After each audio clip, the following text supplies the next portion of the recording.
जय हिंद प्यारे बच्चों। कैसे हैं आप सब लोग? आशा करता हूं स्वस्थ होंगे, मस्त होंगे, पढ़ाई में व्यस्त होंगे। अपने एनडीए और सीडीएस की तैयारी करने वाले बच्चे, ये हमारा क्रैश कोर्स चल रहा है। और क्रैश कोर्स में जैसे कि आपको पता है कि भाई एग्जाम बहुत नजदीक है। और इसका उद्देश्य ये है कि भाई एग्जाम जो हमारे 21 अप्रैल को है, उसको ध्यान में रखते हुए, उसको पॉइंट में रखते हुए ज्यादा से ज्यादा चीजें ऐसी कवर की जाएं जो एग्जाम में आ सकती हैं। ठीक है ना? जैसे कल हमने मॉनसून पढ़ा, तो मैंने आपको बताया था कि भाई मॉनसून तो एक ऐसा चैप्टर है कि उसको पढ़ाने में लगभग लगभग 2 दिन का समय लग जाता है। लेकिन कल हमने क्या किया कि भाई एग्जाम पॉइंट ऑफ व्यू से जो क्वेश्चंस आ सकते हैं मैक्सिमम, उनको हमने जो है तैयार किया। हाँ जी, जय हिंद भैया, जय हिंद। सारे बच्चों को जय हिंद। ठीक है, तो कुछ इस तरह से हमने किया है। जय श्री राम, जय हिंद भाई, जय हिंद, वंदे मातरम, भारत माता की जय। ठीक है, तो ये हमारा उद्देश्य है। आज मैं कुछ ऐसे रैंडम टॉपिक आपके लिए लाया हूं जिसमें हम ये देखेंगे कि भाई कुछ पास्ट ईयर के जब आप उठाओगे ना अपने पेपर, एनडीए और सीडीएस के पेपर जब आप उठाते हो, तो आप देखते हो कि यार कुछ रैंडम से क्वेश्चन पूछे हुए हैं। कभी नेशनल हाईवे के बारे में, कभी नेशनल वाटरवे के बारे में, कभी वो ट्रांसपोर्ट में पूछ लेता है कुछ क्वेश्चन हमारे। तो इस प्रकार के जो है कुछ अलग अलग टॉपिक से कुछ रैंडम क्वेश्चंस हमारे आए हुए हैं। उनको जो है उनको कैसे हम एड्रेस करें और कैसे हम उसको पढ़ें और किस टाइप के क्वेश्चंस आते हैं, ये मैं आपको बताना चाह रहा हूं।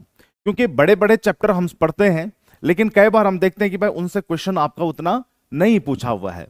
ठीक है, उतने क्वेश्चन उसमें से नहीं आ पा रहे हैं। और छोटे छोटे छोटे छोटे जो टॉपिक हमारे हैं, वहां से एक आधा क्वेश्चन वो खींच के ले आता है हमारा जो एग्जामिनर। आप देखना अपने एनडीए सीडीएस के आप पुराने पेपर उठाओगे ना, तो उसमें रेलवे के, नेशनल हाईवे के, वाटरवे के, ऐसे जो है छोटे मोटे क्वेश्चन उसने उठा रखे हैं। और कोई बहुत ज्यादा कॉम्प्लिकेटेड ये होते नहीं है, लेकिन चूंकि हमने पढ़े नहीं होते, ध्यान जो है इतना दिया नहीं होता, तो इसलिए जो है वो क्वेश्चन आपके नहीं हो पाते हैं।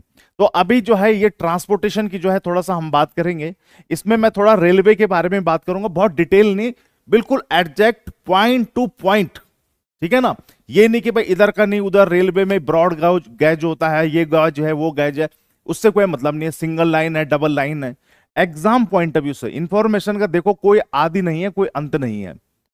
ठीक है, जीके तो एक ऐसा गोता है जिसमें आप अगर डूबोगे तो डूबते ही चले जाओगे, तलहटी कहीं नहीं मिलेगी इसकी। ये एक ऐसा समुद्र है। तो इसमें हमने सिर्फ ये ध्यान रखना है कि भाई हमारे एग्जाम का क्या मतलब है, पिछले बार कौन से एग्जाम में क्या क्या चीजें पूछी गई थी और आगे क्या पूछी जा सकती हैं। बस इस तरह से हमने अपनी तैयारी करनी है।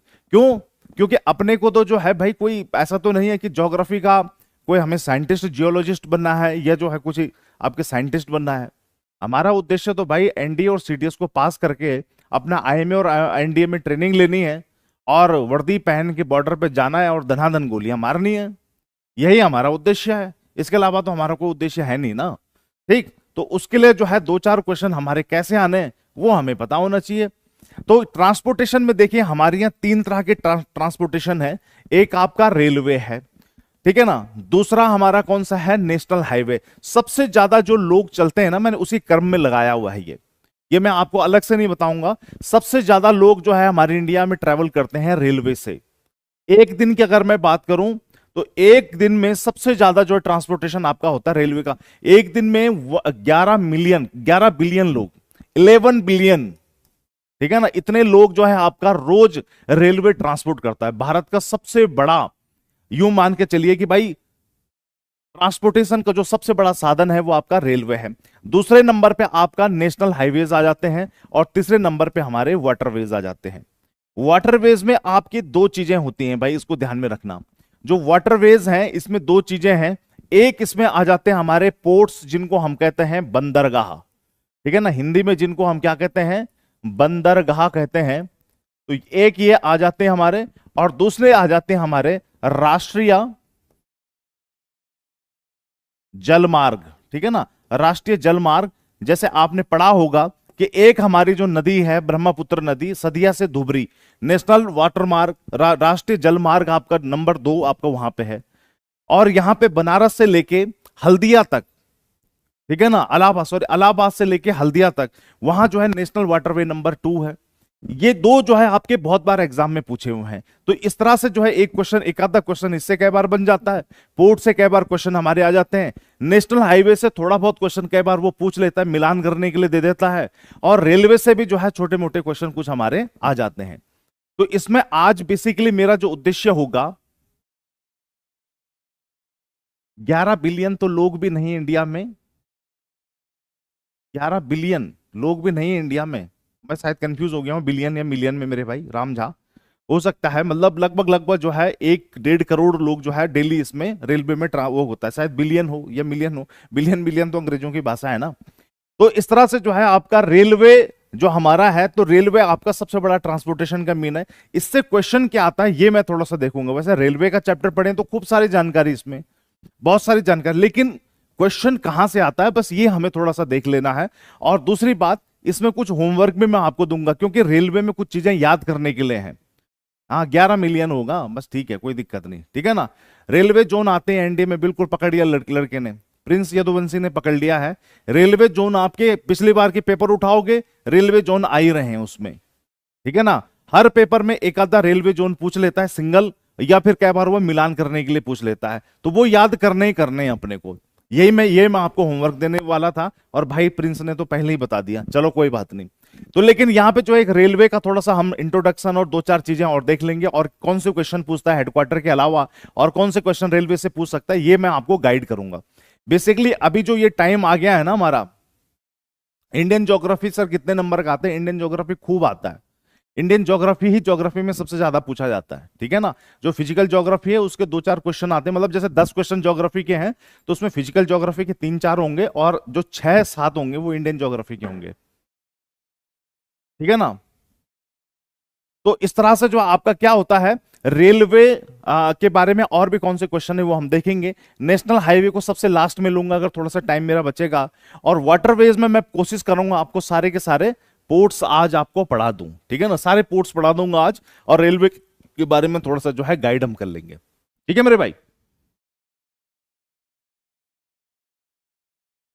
सेकंड लेक्चर को दिल पे ले लिए हो कौन से दिल पे यार, हमने तो कोई दिल पे नहीं लिया। सर आज इंडियन मैप लेके बैठे हैं, आप पढ़ाओ बस। अच्छा इंडियन मैप लेके बैठे, ये बात होती है, ऐसे पढ़ाई होती है भाई। आज जो है इंडियन मैप जो है ना, अगर आप ज्योग्राफी पढ़ रहे हो और मैप अगर आपने सामने रखा हुआ है तो गजब, फिर तो मजा आ जाता है, ठीक है ना। क्योंकि ज्योग्राफी तो is all about the map, geography बिना मैप के कैसे हो जाएगी। जब तक आपके पास मैप नहीं है तो ज्योग्राफी करोगे क्या, कैसे करोगे ज्योग्राफी में। तो जिसका मैप वर्क जितना स्ट्रांग होता है, ज्योग्राफी उसकी उतनी स्ट्रांग हो जाती है।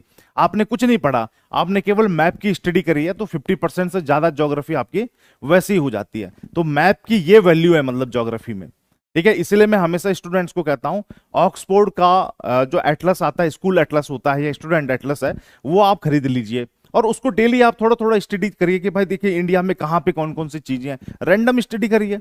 या ज्योग्राफी का कोई चैप्टर इंडियन ज्योग्राफी का चल रहा है तो उसको मैप के थ्रू जो है जानने की कोशिश करिए, तो देखिए आप बहुत लंबे समय तक याद रहेगा आपको। यही तरीका होता है ज्योग्राफी को पढ़ने का, ठीक है ना। तो बहुत अच्छी बात है, कोई इशू नहीं है।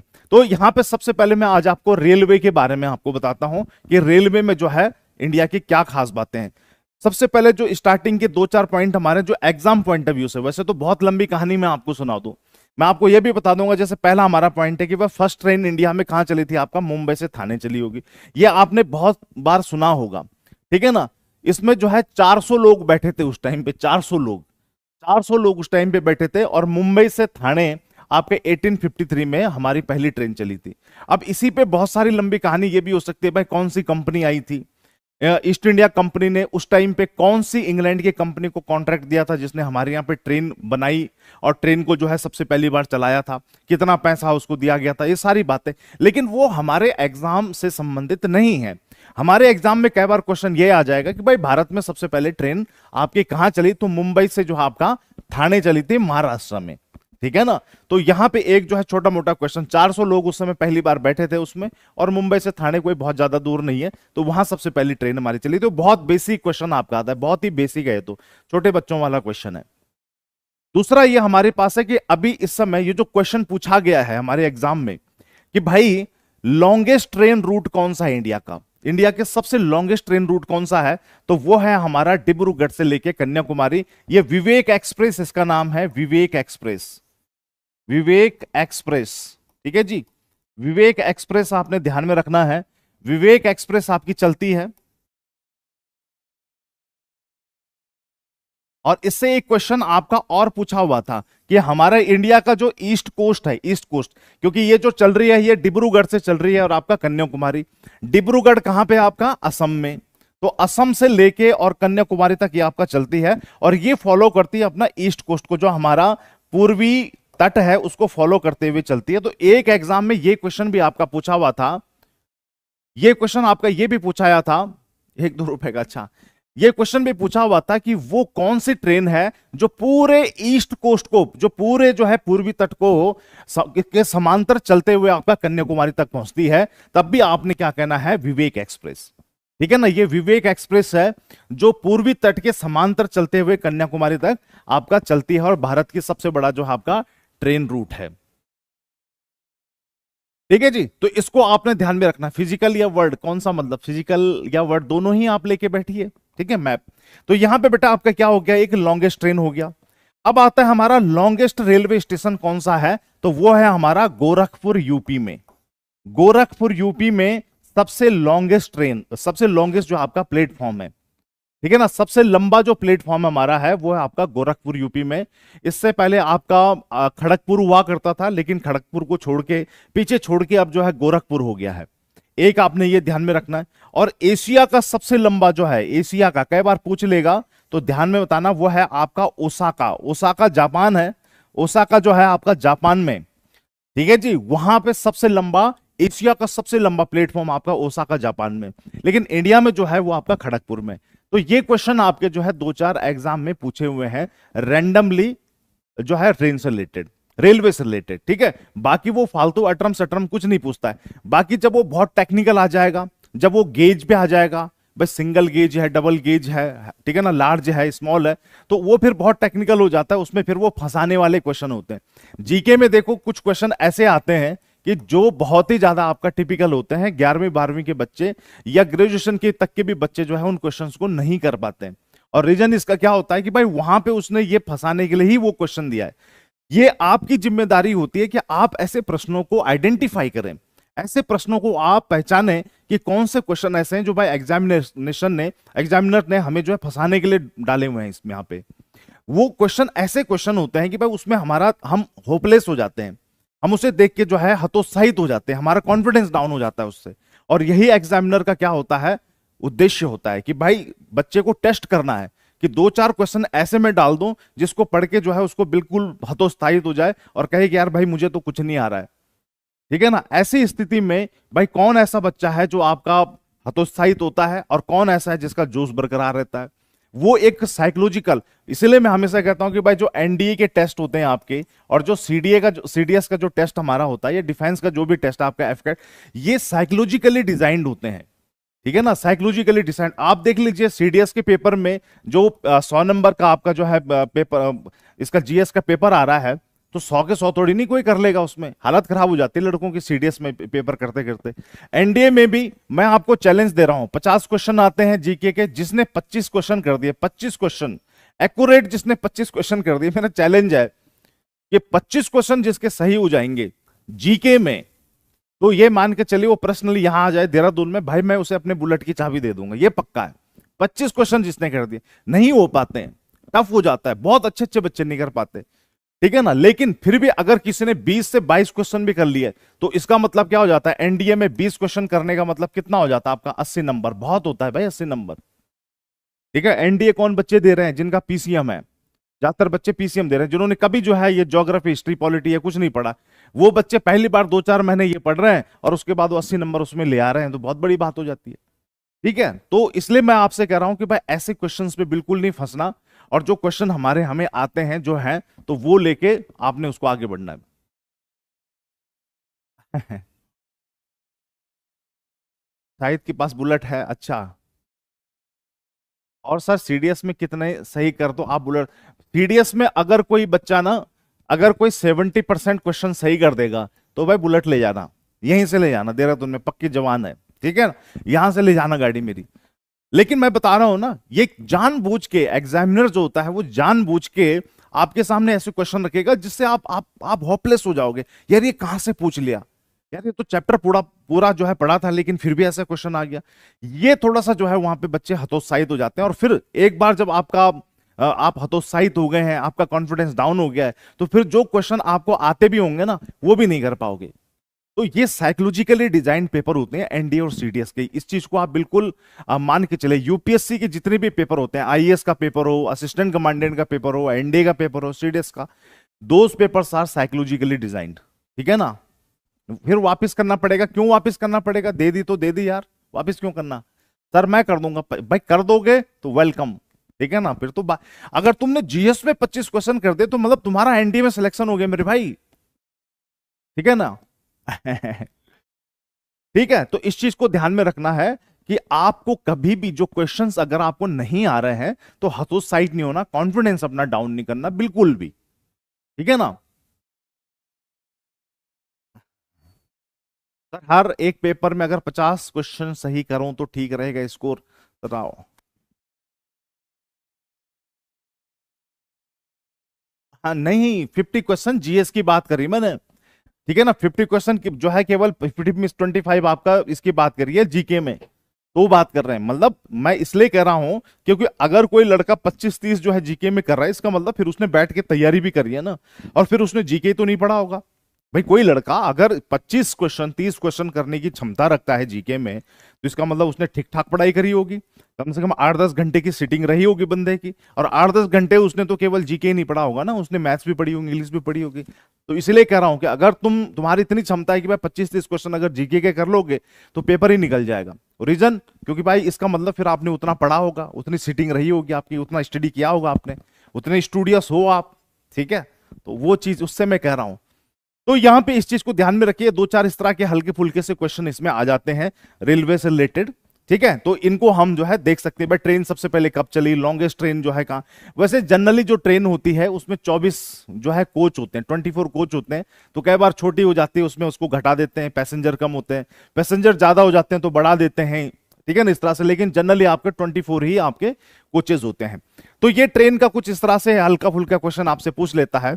अब दूसरा जो क्वेश्चन आपका आता है वो आता है ट्रेन की फैक्ट्री से, यानी कि कहां पे जो है इसकी फैक्ट्रियां हैं, कहां कहां पे क्या जो है बनता है। जैसे अब यहां पे देखिए सबसे पहले क्या लिखा हुआ है, चित्तरंजन लोकोमोटिव। ये ऑलरेडी एनडीए और सीडीएस में ऑलरेडी पूछा हुआ है क्वेश्चन, कम से कम 2-2 बार। अगर आप प्रीवियस ईयर क्वेश्चन पेपर लगाओगे तो 2-2 बार, कम से कम 2 या 3 बार ये क्वेश्चन आपका एनडीए और सीडीएस में पूछा हुआ है। ठीक है ना,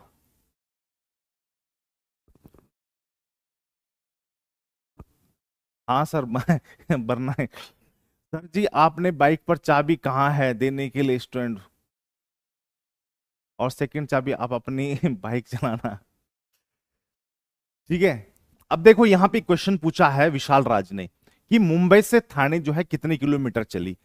एनडीए और सीडीएस के एग्जाम में पिछले 20 साल के पेपर छान लो, कहीं ये क्वेश्चन नहीं पूछा होगा कि मुंबई से थाने कितनी किलोमीटर चली। इसलिए मैं आपसे कह रहा हूं कि आप अपनी ना अप्रोच सही रखो, एग्जाम के लिए अपनी अप्रोच सही रखो, क्योंकि इंफॉर्मेशन दुनिया भर की है, इंफॉर्मेशन दुनिया भर की है। यहां पे यह भी है कि जो पहला इंजन जिसने उस ट्रेन को खींचा था उसका भी नाम था, कि उस इंजन का क्या नाम था जिसने उन पैसेंजर को जो है आपका मुंबई से थाने जो ट्रेन ले गई, तो उस इंजन का भी नाम था। ठीक है ना, तो वो भी नाम, लेकिन उसको, लेकिन हमारी वो अप्रोच नहीं होनी चाहिए। कहने का मतलब है हमें वो पढ़ना है जो हमारे एग्जाम में आए। मैं कह रहा हूं 20 साल के पेपर देख लो एनडीए सीडीएस के, कहीं भी ये क्वेश्चन नहीं आया होगा। इसलिए हमारा एग्जाम तब निकलेगा जब हमारा जो है अप्रोच बिल्कुल सही रहेगी कि भाई किस तरह से पढ़ना है, क्या पढ़ना है और क्या छोड़ना है। मैं देखो एक छोटा एग्जांपल दूंगा आपको, एक छोटा सा एग्जांपल सुनना आप, ठीक है ना। एनडीए में कितने क्वेश्चन होते हैं आपके, 120 क्वेश्चन होते हैं मैथ्स के। ठीक है ना, एनडीए का एग्जांपल लेके चलेंगे, सीडीएस का नहीं लेके चलेंगे, चाहे सीडीएस का भी ले लो, उससे कोई फर्क नहीं, एक ही बात है। 120 क्वेश्चन होते हैं मैथमेटिक्स के, और कितना टाइम होता है आपके पास इन 120 क्वेश्चंस को करने के लिए, कितना क्वेश्चन कितना होता है, जरा एनडीए वाले मुझे बताओ। 120 मैथमेटिक्स के क्वेश्चन होते हैं, कितने क्वेश्चन, कितने जो है आपको टाइम दिया जाता है 120 क्वेश्चन को करने के लिए, कितना टाइम दिया जाता है।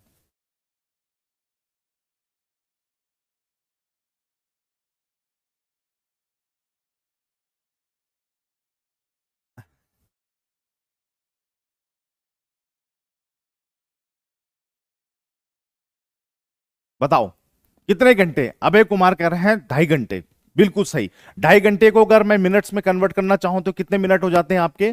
यस, 150 मिनट हो जाते हैं। 105 मिनट में 120 क्वेश्चन करने कर पाओगे?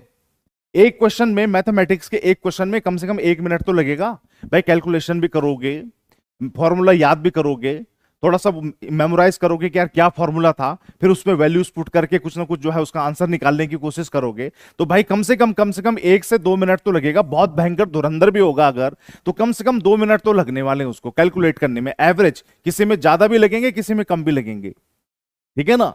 तो इतना तो लगेगा। 1 मिनट, 1 मिनट से ज्यादा ही लगेगा, इतना पक्का है। ऑन एवरेज 2 मिनट लगेंगे आपको। तो अगर आपको 120 क्वेश्चन करने हैं तो 2 मिनट के हिसाब से सर आपको कितने कितने मिनट चाहिए होंगे?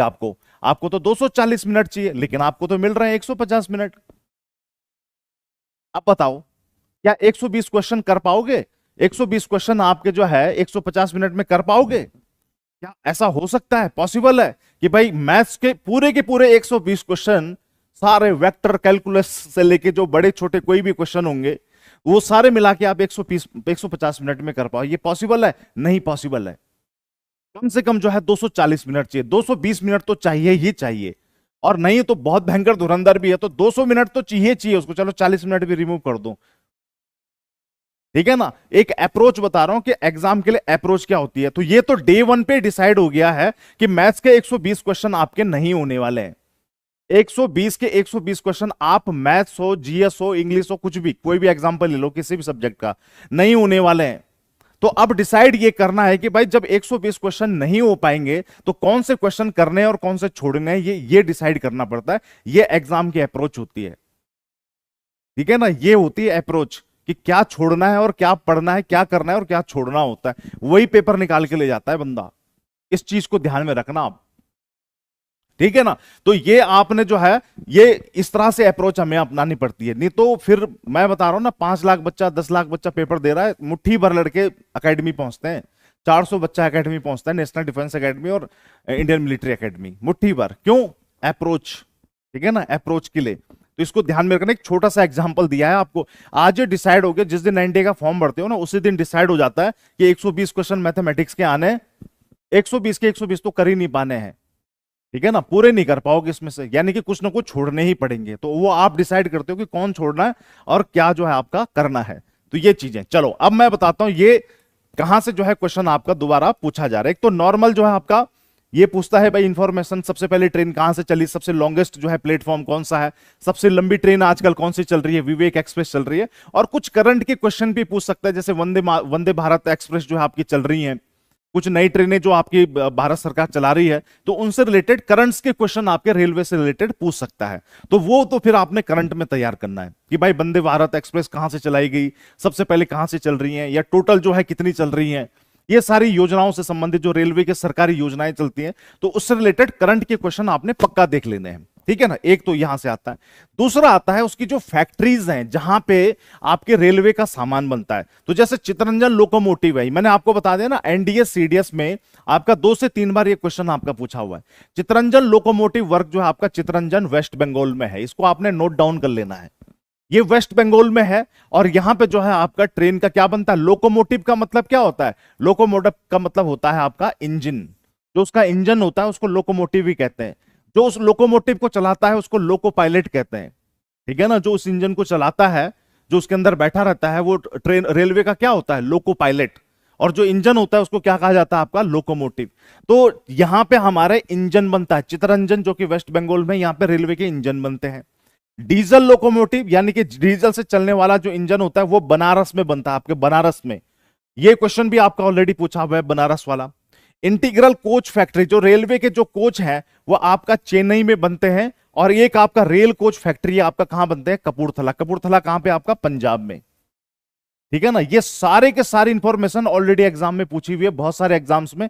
तो इसको सबको याद करना है, एक को नहीं सबको, कि इंटीग्रल कोच फैक्ट्री कहां पे है, रेल की कोच फैक्ट्री जहां पे केवल रेलवे के कोच बनते हैं, स्लीपर कोच बनते हैं। आपने देखे होंगे ट्रेन में, आपने सफर किया होगा, वही सेकंड एसी के कोच बनाने हैं, थर्ड एसी के कोच बनाने हैं, फर्स्ट एसी के कोच बनाने हैं। सारे जो कोच होते हैं यानी कि डब्बे होते हैं, कोच का मतलब डब्बे, तो वो डब्बे सारे डिफरेंट होते हैं। आप स्लीपर का अलग होता है, फिर आप चले जाएंगे भाई, जो जनरल का डब्बा होता है वो डिफरेंट होता है। तो वो सारे जो डब्बे बनते हैं वो कहां बनते हैं, या तो चेन्नई में आपका या फिर कपूरथला में। और ट्रेन के जो पहिए बनते हैं, व्हील जो बनते हैं, तो रेल की जो व्हील फैक्ट्री है वो आपका बैंगलोर में है। बैंगलोर कर्नाटका में जो है उसकी व्हील फैक्ट्री है, उसके जो पहिए बनते हैं। और पहिए ऐसे नहीं कि भाई चलो पहिए कोई भी बना दिए, वो उसकी पूरी कैलकुलेशन होती है, पूरी अलग से, मतलब उसका एक फैक्ट्री अलग से है। और डीजल लोको मॉडर्नाइजेशन जो वर्क होता है वो आपका पटियाला में होता है। मॉडर्नाइजेशन का मतलब होता है उसको थोड़ा सा मॉडर्न करना, या उसमें जो है किसी तरह की कुछ अलग चेंजेस लाना। कुछ ट्रेनें हमारी ऐसी हैं जो बिल्कुल आपका डिफरेंट अलग तरीके से चलते हैं, जैसे महाराजा एक्सप्रेस करके है, तो उसके जो लोकोमोटिव्स बनते हैं वो थोड़ा सा अलग टाइप के बनाए जाते हैं, ठीक है ना, क्योंकि उसमें सामान वामान लगेज वगेज ज्यादा होता है और कई तरह से चीजें होती हैं। जैसे आपने देखा होगा मालगाड़ी होती है, जो डीजल लोकोमोटिव होता है बेसिकली मालगाड़ी में ही आपका चलता है, तो उसको जो है अलग से फिर जो है डिजाइन करना पड़ता है। तो सारा काम आपका कहां पे होता है, पटियाला में होता है। तो ये रेलवे की जो फैक्ट्रीज हैं, इसमें से जो ज्यादातर सबसे ज्यादा पूछी गई हैं, ये शुरू की जो 4 हैं, चितरंजन वाली है बनारस में जो डीजल लोकोमोटिव है, इंटीग्रल कोच फैक्ट्री और रेल कोच फैक्ट्री कपूरथला, ये ज्यादातर यही एग्जाम में आपकी पूछी हुई है। तो कम से कम अगर बहुत ज्यादा आफत ना आ रही हो तो ये 4 तो कम से कम याद कर ही लेना किसी भी कीमत पे,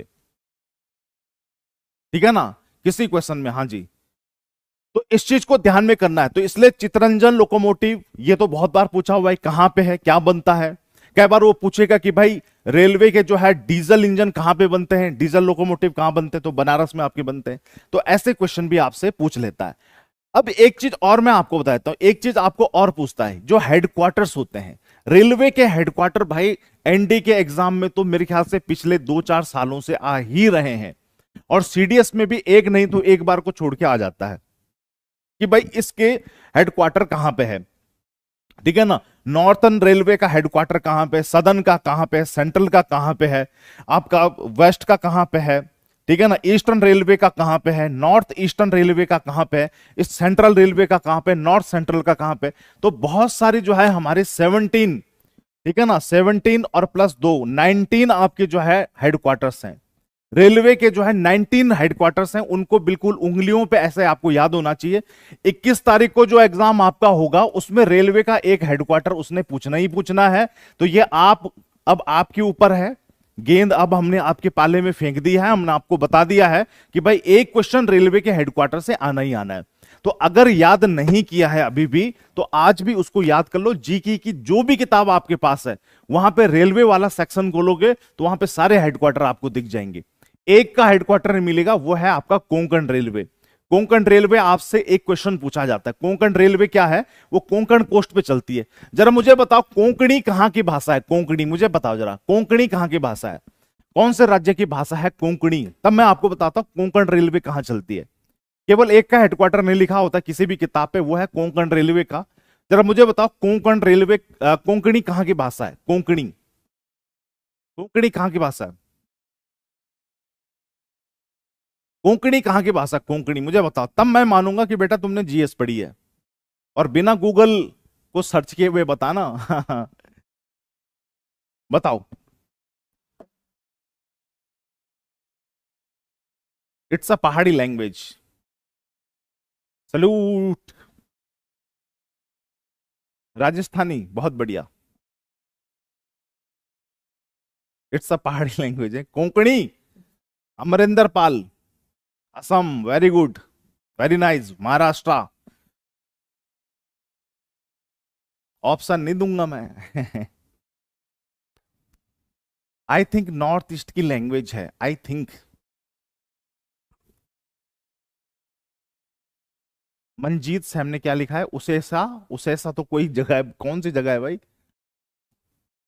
बताओ भाई। नहीं पता, नहीं पता ना, कोंकणी कहां की भाषा है। इसका मतलब तुमने पॉलिटी में भी ध्यान नहीं दिया। उड़ीसा, उड़ीसा नहीं, उड़ीसा मिजोरम कहीं की नहीं है। इसका मतलब वकांडा की, हाँ वकांडा सही कह रहा है, वकांडा की भाषा है। इसका मतलब तुमने पॉलिटी पे भी ध्यान नहीं दिया, क्योंकि जो कोंकणी भाषा है उसे भारत की 22 भाषाओं में क्या किया, बाद में सम्मिलित किया गया। पहले तो हमारे पास कितनी लैंग्वेज थी कॉन्स्टिट्यूशन में, कितनी थी, केवल आपकी 14 भाषाएं थी जिनको मान्यता दी गई थी। कि भाई इनमें भी जो है कार्य हो सकता है। और बहुत सारी हमने बाद में जोड़ी, कोंकणी उनमें से एक थी, बिहार की मैथिली उनमें से एक है, ठीक है ना, मैथिली है, नेपाली है, बोडो है, डोगरी है, कोंकणी है, ठीक है ना। ये सारी जो भाषाएं हैं ये बाद में ऐड हुई थी कॉन्स्टिट्यूशन में। 22 भाषाएं हैं, लेकिन वो 22 पहले नहीं थी, पहले 14 थी, बाद में जो है आपका बाकी भाषाओं को जोड़ा गया, तो उसमें से कोंकणी को भी जोड़ा गया। कोंकणी जो भाषा है वो है गोवा की, गोवा, कर्नाटक और महाराष्ट्र के बीच में राज्य है आपका गोवा। कोंकणी, एक ही बंदे ने यहां पे, भगवान जाने कौन बंदा था वो, उसने जवाब बिल्कुल सही दिया था। कोंकणी जो भाषा है वो गोवा की भाषा है। और गोवा गुजरात से लेके गोवा, महाराष्ट्र और कर्नाटक का तो जो कोस्ट है, ये जो कर्नाटक तक का, कहां तक का, कर्नाटक तक का जो कोस्ट है मेरे बच्चों, इसको कोंकण तट भी कहा जाता है।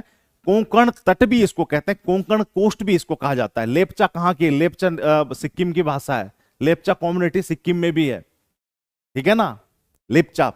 अच्छा, तुमने मुझसे क्वेश्चन पूछा, चलो मैं भी तुमसे एक क्वेश्चन पूछूंगा। अब बताओ बोडो कहां की है, बोडो, ठीक है। तो अब बताओ जो है यहां पे, तो यहां पे गुजरात, गुजरात के नीचे महाराष्ट्र, फिर गोवा, और गोवा के बाद कर्नाटक। कर्नाटक तक का जो कोस्ट है आपका, गुजरात से कर्नाटक तक का जो तट है, इसको कोंकण तट भी कहा जाता है, ठीक है ना, इसको कोंकण तट भी कहा जाता है, इसको कोंकण तट भी कहते हैं। और जो कोंकणी भाषा है वो गोवा की, स्पेशली जो भाषा है वो गोवा राज्य की भाषा है, कोंकणी, ठीक है ना। अरुणाचल प्रदेश कौन, अरुणाचल प्रदेश का मतलब क्या है, बोडो भाषा, बोडो, गूगल पे मत सर्च करना, ईमानदारी फिर वो बात नहीं आएगी, ठीक है, बोडो। तो अब ये कोंकणी आपको समझ में आ गया होगा, असम की भाषा, हाँ बहुत बढ़िया। तो कोंकणी आपको समझ में आ गया होगा कि जो कोंकण तट है वो गुजरात, महाराष्ट्र, गोवा और कर्नाटक, यहां तक के तट को हम कहते हैं आपका कोंकण तट। और कोंकणी भाषा गोवा की भाषा है। और कोंकण रेलवे, जो कोंकण रेलवे है, रेलवे का नाम भी क्या है आपका, कोंकण रेलवे, कोंकण रेलवे, ये अलग से रेलवे चला रखी है सरकार ने, ये आपका यहीं से चलती है, ये महाराष्ट्र से लेके और कर्नाटक तक, ठीक है ना, महाराष्ट्र से लेके और कहां तक आपका, कर्नाटक तक, यहां तक चलती है आपकी कोंकण रेलवे। ये जो कोंकण रेलवे है महाराष्ट्र से लेके और कर्नाटक तक चलती है, बिल्कुल इसके पैरेलल, ठीक है ना, इसके पश्चिमी तट के बिल्कुल पैरेलल चलती है। तो ये क्वेश्चन भी आपका रेलवे से आ जाता है कि वह कौन सी रेलवे है जो पश्चिमी तट के समांतर चलती है, तो उसका नाम है कोंकण रेलवे, ठीक है ना। जय हिंद भाई। सर इतना डीप पूछेगा, डीप थोड़ी नहीं है ये डीप कहां है, ये तो सिंपल नॉलेज है, डीप कहां है, ये तो छोटी मोटी बातें हैं यार, ये तो इंफॉर्मेशन ऐसी, बस रेलिवेंसी बन जाती है इंफॉर्मेशन की। रेलिवेंसी कैसे बन जाती है, क्योंकि ये थोड़ा सा डिफरेंट है आपका, जैसे कोंकण रेलवे है तो थोड़ा सा डिफरेंट हो गया, रेलवे में ही है, जितने आपके हेडक्वार्टर हैं तो उनमें से जो आपका एक कोंकण रेलवे भी आपका, जैसे नॉर्दर्न रेलवे, आपने ट्रेन में सफर किया होगा, ट्रेन पे क्या लिखा होता है, उत्तर पूर्वी रेलवे या उत्तरी रेलवे या दक्षिणी रेलवे, ऐसे लिखा रहता है ना उस पे, तो उसके इसलिए उसके हेडक्वार्टर पूछ लेता वो, क्योंकि वो डेली के यूजेस की बात है। हम डेली जो है ट्रेन में बैठ रहे हैं और ट्रेन में लिखा रहता है भाई उत्तर रेलवे, पूर्वी रेलवे, पश्चिमी रेलवे, ठीक है ना, सेंट्रल रेलवे, केंद्रीय रेलवे, तो इसलिए वो उसके हेडक्वार्टर यदा कदा एग्जाम में पूछ लेता है। और कोंकण रेलवे जो है आपका अलग से चलाई गई है, विशेष है, वो विशेष चलाई गई महाराष्ट्र से लेके कर्नाटक तक, बिल्कुल पश्चिमी घाट पर्वत आपने यहां पे देखे होंगे, तो पश्चिमी घाट पर्वतों के समांतर ये रेलवे चलती है, तो थोड़ा विशेष है तो क्वेश्चन पूछ लेता है इससे, ठीक है ना। तो ये है बात, और कुछ नहीं। तो डीप वीप कुछ नहीं है ऐसा कि भाई बहुत डीप कहां, डीप कहां, कुछ नहीं, ठीक है।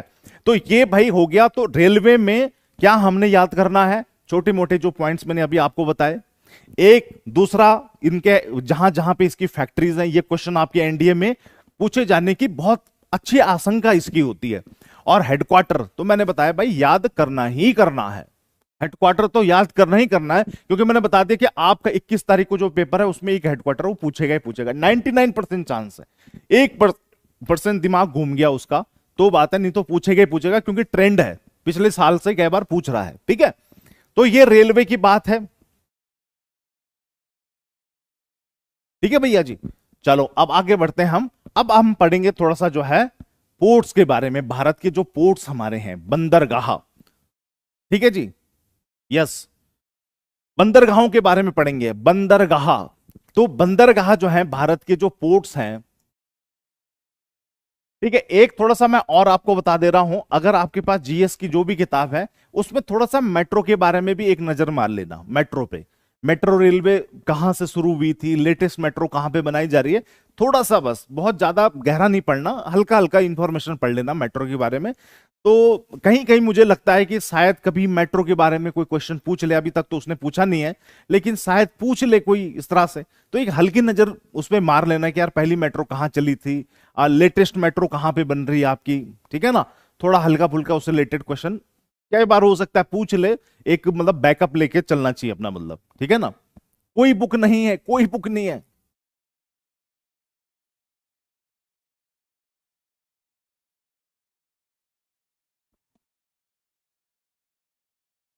एड कोवेटर कहाँ है सर, मतलब कोई बुक, गूगल नहीं, नहीं किताब खरीद लो, जीके की कोई किताब खरीद लो। अगर जीके पढ़ रहे हो तो कोई किताब खरीद लो यार, ठीक है ना।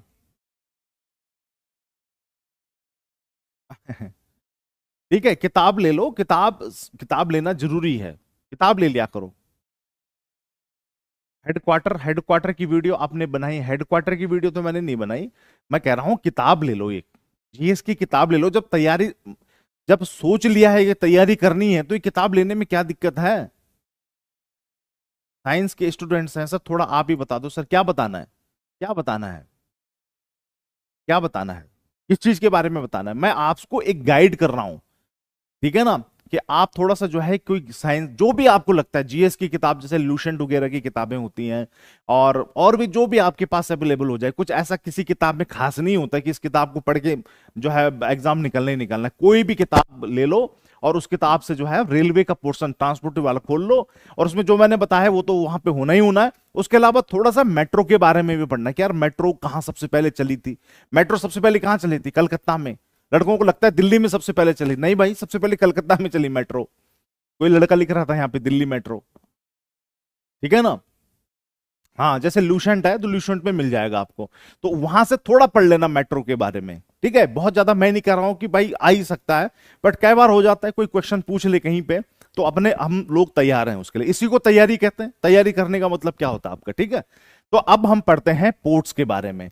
अब मैप जो मैंने आपके सामने लगाया है यहां पे, तो इसी मैप में हमने जो है पोर्ट्स के बारे में तैयारी करनी है और इसी बारे में हमने पढ़ना है, ठीक है जी। ये इंडिया का मैप आपको दिख रहा है, कलर मैं दूसरा ले लूंगा, रेड कलर से करेंगे आज, लाल कलर से, ठीक है ना, होली खेलेंगे। तो यहां पे जो है हमारा तरीका क्या होगा, ठीक वैसे जैसे हमने लेक्स को पढ़ा था कि भाई यहां से हम स्टार्ट करेंगे वेस्ट से।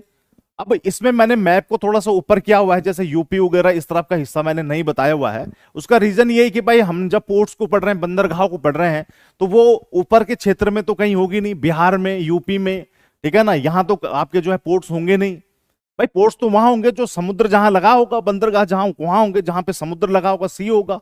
तो ये वाला हिस्सा हमारा है। यहां से हम शुरू करेंगे वेस्ट बंगाल से, और वेस्ट बंगाल के बाद हम जैसे उड़ीसा आएंगे, उड़ीसा के बाद आंध्र प्रदेश, आंध्र प्रदेश के बाद यहां तमिलनाडु, तमिलनाडु के बाद केरल, केरल के बाद कर्नाटका, कर्नाटका के बाद आपका गोवा, गोवा के बाद महाराष्ट्र, और लास्ट में फिर आपका गुजरात। तो इस तरह से हम पोर्ट्स को पढ़ते हुए नीचे चलेंगे, और नीचे से फिर आपका ऊपर की तरफ चलेंगे। अब आपने कॉपी पे क्या करना है, कलरफुल लग रहा है। ठीक है। अच्छा, दूसरी बात भाई, एक चीज है, एक काम आपने और करना है। आपने ना ये जो इस तरह से मैप बना लो, ऐसे तो बना ही सकते हो ना मैप। बहुत अगर नहीं है, किसी भी कोई ड्राइंग करनी नहीं भी आती है, तो ऐसे तो बना ही सकते हो ना। ये इसको बनाने में क्या दिक्कत है, ऐसे यूं बना लो ना मैप ऐसे। और मैं आपको बताता रहूंगा कि भाई यहाँ जो है वेस्ट बंगाल में, कलकत्ता में, या जो है पश्चिम बंगाल में ये है, उसके नीचे उड़ीसा में ये है, फिर आंध्र प्रदेश में, फिर तमिलनाडु में, फिर केरल में, फिर कर्नाटक में, केरल के बाद कर्नाटक है, कर्नाटक के बाद महाराष्ट्र, और महाराष्ट्र और कर्नाटक के बीच में यहाँ पे गोवा है, छोटा राज्य। और महाराष्ट्र के बाद फिर आपका ये जो शेर वाला मुख है, ये क्या है आपका, गुजरात है। भाई इतना ही तो हमने पढ़ना है। तो ऐसे थोड़े से बड़े पन्ने पे बना लो, इस तरह का मैप बना लो, ठीक है। तो ऐसे बनाओ और फिर साथ के साथ जैसे जैसे मैं लिखता हुआ चला जाऊंगा वैसे वैसे भाई आपने भी तुरंत क्या करते रहना है, लिखते रहना है। और आप पाओगे कि मैक्सिमम तो आपको यही क्लास में ही याद हो गया है, अधिकतर तो आप क्लास में ही याद कर चुके हो, ठीक है ना। तो इसको आपने स्टार्ट करना है। सबसे पहले हम यहां से स्टार्ट करेंगे पश्चिम बंगाल से, ठीक है ना।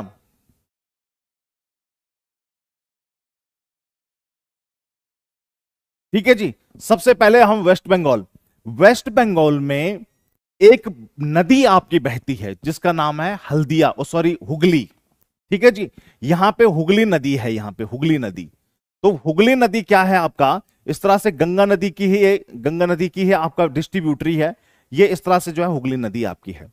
हुगली नदी पे एक आपका पोर्ट बना हुआ है जिसका नाम है हल्दिया। क्या नाम है उसका, हल्दिया, ठीक है ना। हल्दिया पोर्ट है, ये आपने अपने दिमाग में बैठा देना है, वेस्ट बंगाल। तो ये कैसा पोर्ट है, ये नदी पे स्थित पोर्ट है। यहां से जितने भी जहाज आपके जाएंगे अंदर, तो वो पहले नदी में अंदर जाएंगे और नदी में अंदर जाके फिर वो हल्दिया में वहां पे लगेंगे और वहां से फिर सामान लेना होगा, उतारना होगा, वो आपका करते हैं इस तरह से। अब इसमें सबसे बड़ी दिक्कत क्या है, सबसे पहला क्वेश्चन, जो क्वेश्चन आपके एग्जाम में पूछा हुआ है वो क्वेश्चन समझ लो। क्वेश्चन ये पूछा हुआ है, निम्न में से कौन सा बंदरगाह एक नदीय बंदरगाह है, एक रिवरियन पोर्ट है, which of the following port is a riverine port, नदीय बंदरगाह है। तो नदीय बंदरगाह हमारे पास एक ही है और वो है आपका हल्दिया। हल्दिया आपका नदीय बंदरगाह है, ये नदी पे स्थित है। और कौन सी नदी पे स्थित है, इस नदी का नाम क्या है आपका, इस नदी का नाम है आपका हुगली। ये हुगली नदी है। हुगली नदी वही नदी है जिसके किनारे पे कलकत्ता स्थित है, जिसके ऊपर हावड़ा ब्रिज है, वही है आपकी हुगली नदी। और उसी में बना हुआ है आपका हल्दिया। हल्दिया एक नदी पे बना हुआ है, तो ये नदिया जो है आपका बंदरगाह हो गया, रिवरियन पोर्ट हो गया। एक क्वेश्चन यहां से आता है। अब इससे दिक्कत क्या होती है नदिया पोर्ट से, क्योंकि भाई देखो नदी है तो नदी अपने साथ पानी भी लाती है, तो उसके साथ गाद मिट्टी पत्थर दुनिया भर का वो भी लाती है। उसकी तलहटी में भी जो है काफी गाद मिट्टी पत्थर जमा रहता है नदी में, आपने देखा होगा। तो ये जब बड़े जहाज वहां अंदर जाते हैं तो वो बड़े जहाज वहां फंस जाते हैं, क्योंकि जहाज जो होता है जितना वो ऊपर आपको दिख रहा है उसका 1/3 पानी के नीचे होता है। पानी में जहाज ऐसे नहीं तैर रहा होता जैसे आपने कागज की कश्ती बनाई और वो पानी में तैर रही है, नहीं। जहाज जो होता है, जितना भी जहाज है, जितना बड़ा जहाज है, उसका 1/3 आप मान के चले पानी के नीचे होता है। सारा का सारा इंजन रूम पानी के नीचे होता है, ठीक है। तो जहाज जितना बड़ा है उसका उतना बड़ा हिस्सा आपका पानी के नीचे रहेगा। तो जो बड़े बड़े जहाज हैं जब वो इस नदी में घुसते हैं हल्दिया पोर्ट पे जाने के लिए, तो वो वहां फंस जाते हैं, वो वहां नीचे गाद मिट्टी पत्थर में फंस जाते हैं। और इसीलिए भारत सरकार ने क्या कहा कि भाई हम यहां पे एक नया पोर्ट बनाते हैं, बिल्कुल एक नया बंदरगाह बनाते हैं, ठीक है जी, जिसका नाम है यहां पे गंगा सागर। गंगा सागर। अब ये गंगा सागर जो पोर्ट है ये बिल्कुल यहां पे बनाया जा रहा है जहां पे हल्दिया का, जहां पे ये आपका हुगली नदी का मुहाना है। मुहाना का मतलब जहां पे वो समुद्र में अपना जल विसर्जित करती है, जहां पे वो नदी समुद्र में मिल जाती है। तो वहीं पे एक टापू है और वहीं पे गंगा सागर नाम का एक नया पोर्ट बनाया जा रहा है, जो कि हल्दिया को क्या कर लेगा, आपका रिप्लेस कर देगा, ठीक है ना। सर आपने बोला था टाइटैनिक कैसे डूबा था, बताएंगे, मैंने कहां बताया था। हाँ, हल्दिया को कलकत्ता का सहायक बंदरगाह कहते हैं, ठीक है ना। गंगा नदी की सारावक, सारावक नदी, सारावक नहीं, इसको कहते हैं आपका वितरिका। वितरिका, वितरिका का मतलब होता है मेरे बच्चे, जैसे ये नदी है तो कोई नदी अगर इसमें आके अपना जल विसर्जित कर रही है तो ये हो जाती है उसकी सहायक नदी, ये सहायक नदी हो गई। भाई कोई नदी आपका यहां से आई और इस नदी में अपना जल उसने विसर्जित कर दिया तो वो उसकी सहायक नदी हो गई। क्यों कहते हैं सहायक, क्योंकि वो नदी जैसे ही उसमें पानी डालेगी तो जो मेन नदी होगी जिसमें आके वो मिली है, उस नदी का वाटर वॉल्यूम बढ़ जाता है, उसका जल स्तर बढ़ जाता है, वो ज्यादा बड़ी हो जाती है। तो उसने उसके जल स्तर को बढ़ाने में, उसके आकार को बढ़ाने में उसकी सहायता की है, तो इसलिए ये उसकी सहायक नदी हो गई, ये तो सहायक हो गई। जैसे यमुना है तो यमुना जो है आपका गंगा नदी की क्या है, सहायक नदी है। यमुना नदी क्या है, गंगा नदी की सहायक नदी है। यमुना नदी जैसे ही प्रयागराज में गंगा से मिलती है तो गंगा में दुनिया भर का पानी आ जाता है, गंगा का जलस्तर बढ़ जाता है, गंगा की चौड़ाई बढ़ जाती है, उसकी शक्ति बढ़ जाती है नदी की। तो इसलिए जो है उसे कहते हैं आपका सहायक नदी। और यहां पे अगर कोई हिस्सा, नदी का कोई हिस्सा उससे अलग हो जाता है और फिर कभी ना मिलता हो, फिर उसमें कभी ना आके मिलता हो, तो उसको हिंदी में कहते हैं वितरिका। इसको वितरिका कहते हैं। और इसी प्रकार की वितरिका आपकी कौन है? हुगली नदी है। हुगली किसकी वितरिका है? गंगा की। यह गंगा से सेपरेट होती है पश्चिम बंगाल में, और उसके बाद फिर दोबारा से कभी गंगा में नहीं मिलती है। तो इस प्रकार की शाखाओं को क्या कहा जाता है? वितरिका कहा जाता है। ये डिस्ट्रीब्यूटरी कहते हैं। ठीक है। अब यहां पे ये कह रहे हैं गंगा सागर पोर्ट बन चुका है या अंडर कंस्ट्रक्शन है? गंगा सागर आपका बन चुका है, ठीक है ना। ये तो 5-7 साल 10 साल पहले जो है बनना शुरू हुआ था गंगा सागर, ये तो बन चुका है आपका। हालांकि पोर्ट कभी ऐसा नहीं होता कि भाई मकान बनाने जैसा नहीं होता कि हाँ भाई 4 कमरे बनाने हैं, बना के जो है बना दिया और फिर उसमें गृह प्रवेश हो रहा है। पोर्ट ऐसे डेवलप, पोर्ट जो होते हैं उनको डेवलप किया जाता है, उनको कंस्ट्रक्ट नहीं किया जाता, डेवलपमेंट होता है उनका। जैसे उनको 4 फेज में डिवाइड किया जाता है। एक फेज बन के तैयार हो गया, उसमें भाई जहाजों ने आना जाना शुरू कर दिया, दूसरा फेज उसका बन रहा है, फिर वो बन के तैयार हो गया, उसमें जहाज ने आना शुरू कर दिया, फिर तीसरा फेज बन रहा है। इस तरह से उनका डेवलपमेंट होता रहता है। तो गंगा सागर आपका जहाजों के लिए ओपन हो चुका है और वहां पे जहाज आ रहे हैं, जा रहे हैं। वो किसका सब्स्टिट्यूट है? वो हल्दिया का। तो ये भी क्वेश्चन आपसे पूछ लिया जाएगा। हल्दिया जो कि हुगली नदी पे स्थित एक नगर, नदिया बंदरगाह है, जो कि रिवरियन पोर्ट है, रिवर में स्थित है आपका हुगली नदी में। तो वो उसका रिप्लेसमेंट जो है कौन सा पोर्ट बनाया गया, उसका रिप्लेसमेंट कौन सा आपका बंदरगाह बनाया गया? तो आपने कहना है जी गंगा सागर बनाया गया। ठीक है जी। तो एक ये हो गया आपका गंगा सागर। और यहां पे आपका कलकत्ता, कलकत्ता जो है आपको डायमंड हार्बर भी कहते हैं, ठीक है ना। वो भी इसी नदी के किनारे पे, आपका हल्दिया नदी के किनारे पे ही है और हुगली नदी के किनारे पे ही है। उसको डायमंड हार्बर भी कहा जाता है। हाँ, वितरिका है बेटा, वितरिका। ठीक है। तो इस तरह से जो आपका हल्दिया का सब्स्टिट्यूट, ये हल्दिया हो गया, और गंगा सागर ये कहां हो गया? आपके वेस्ट बंगाल में हो गए। तो पश्चिम बंगाल से फिर नीचे आते हैं तो यहां पे आ जाता है हमारा उड़ीसा। उड़ीसा में एक पोर्ट है हमारा जिसको हम कहते हैं पारादीप। पाराद्वीप, ठीक है ना। हिंदी में भी लिख लेता हूं इसको, पारादीप। अब ये जो पाराद्वीप है, इसका एक पॉइंट आपने याद रखना है जो एग्जाम में पूछा जाता है। एक तो ये कि भाई ये उड़ीसा में स्थित है। दूसरा पॉइंट आपने याद रखना है, ये किस चीज के लिए फेमस है? आयरन एक्सपोर्ट के लिए। आयरन एक्सपोर्ट के लिए, यानी कि लोहा सबसे ज्यादा जो हैंडल किया जाता है भारत में, चाहे लोहा आना हो और चाहे लोहा आपका बेचना हो, भेजना हो कहीं दूसरे देश में, तो वो काम जो है आपका पाराद्वीप से होता है।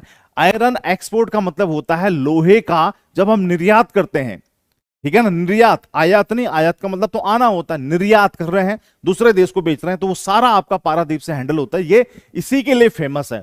और सबसे ज्यादा लोहा यहां से कहां जाता है? सबसे ज्यादा आयरन जाता है आपका जापान को। जापान वो कंट्री है जो सबसे ज्यादा आयरन खरीदती है भारत से। बीच में चाइना खरीदने लग गया था, लेकिन अब जापान आपका सबसे ज्यादा, पहले भी खरीदता था, अब भी जो है जापान ही खरीदता है। ठीक है जी। सर ज्योग्राफी का सिलेबस कब तक कंप्लीट होगा? कोशिश करूंगा 15 तक। ठीक है भाई। तो सबसे ज्यादा जापान को भेजा जाता है। अच्छा, दूसरी बात एक और मैं आपको बता दूं, जब जापान को हम इसको भेजते हैं यहां से, तो इसकी सारी हैंडलिंग आपका पाराद्वीप से होती है। और भारत का जो लोहा है, आयरन है, पूरी दुनिया लाइन लगा के खरीदती है। A1 क्वालिटी का लोहा, A1 क्वालिटी का आयरन जो है इंडिया प्रोड्यूस करता है। 6-6 महीने की वेटिंग होती है। अगर आज आप Tata iron and steel company है, सबसे बड़ी company Tata iron and steel company, जो आयरन प्रोड्यूस करती है जमशेदपुर में, वहां अगर आप अभी ऑर्डर दोगे तो 4 महीने की वेटिंग लिस्ट है कि भाई 4 महीने बाद मिलेगा आपको आयरन। ठीक है ना। इस क्वालिटी का अमेरिका, चाइना, जापान, दूसरे जो बड़े देश हैं, सब लाइन लगा के खरीदते हैं भारत का लोहा। क्यों? सबसे बढ़िया, सबसे मजबूत, अच्छी क्वालिटी का इंडिया प्रोड्यूस करता है। ठीक है जी। तो ये पारादीप हो गया। इसके बाद हम आते हैं आपका आंध्र प्रदेश में। आंध्र प्रदेश में जो आपका पोर्ट है उसका नाम है विशाखापत्तनम। विशाखापत्तनम, ठीक है जी। ये विशाखापत्तनम है। अब इसके जो है आपने क्या ध्यान रखना है? इसके 2-4 पॉइंट्स हैं जो आपने ध्यान में रखने। एक तो ये जो हमारा विशाखापत्तनम पोर्ट है, इसको, ये पोर्ट जो है हमारा कैसा पोर्ट है? डीपेस्ट है। डीपेस्ट का मतलब क्या होता है? सबसे गहरा है। डीपेस्ट, गहरा, सबसे गहरा पोर्ट है। और अगर पोर्ट की गहराई है तो उससे क्या फायदा मिलता है? उससे यह फायदा मिलता है कि बड़े जहाज आ सकते हैं, क्योंकि मैंने बताया भाई जहाज जितना बड़ा होगा तो उसका जो है ऊपर, पानी से ऊपर जितना होगा उसका 1/3 आपका पानी से नीचे होगा। तो वो जितना बड़ा होगा तो फिर उतना बड़ा हिस्सा उसका पानी के नीचे होगा। तो अगर जो पोर्ट हो गए, बंदरगाह होंगे, वो छिछले होंगे, ज्यादा गहरे नहीं होंगे, तो जहाज का निचला हिस्सा वहां टकरा जाएगा ना चट्टानों से। ये डीपेस्ट पोर्ट है, गहरा है बहुत, तो उससे बड़े बड़े जहाज भी वहां आ जाते हैं। एक तो ये है।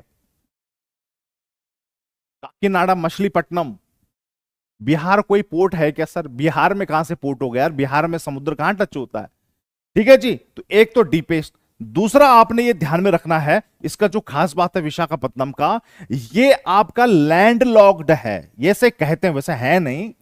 लैंड लॉक्ड, लैंड लॉक्ड का मतलब है चारों तरफ से जमीन से घिरा हुआ। लॉक का मतलब क्या हो गया? लॉक कर दिया। और लैंड, लैंड का मतलब जमीन, तो जमीन से लॉक हो गया है। तो ऐसा तो हो नहीं सकता, क्योंकि भाई कोई पोर्ट अगर जमीन, चारों तरफ उसके जमीन हो गए, तो जहाज कैसे वहां आएंगे और कैसे जाएंगे? ऐसा क्यों कहते हैं, इस चीज को समझने की कोशिश करना। ऐसा इसलिए कहते हैं यहां पे समझिएगा इसको, ये बिल्कुल बीच में बना देता हूं। यहां पे क्या होता है, इसमें क्या होता है विशाखापत्तनम में,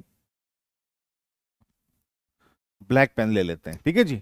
विशाखापत्तनम में क्या है कि जैसे ये हमारा इस तरह से जो आपका ये पोर्ट है, ऐसे पोर्ट है आपका विशाखापत्तनम का, इस तरह से।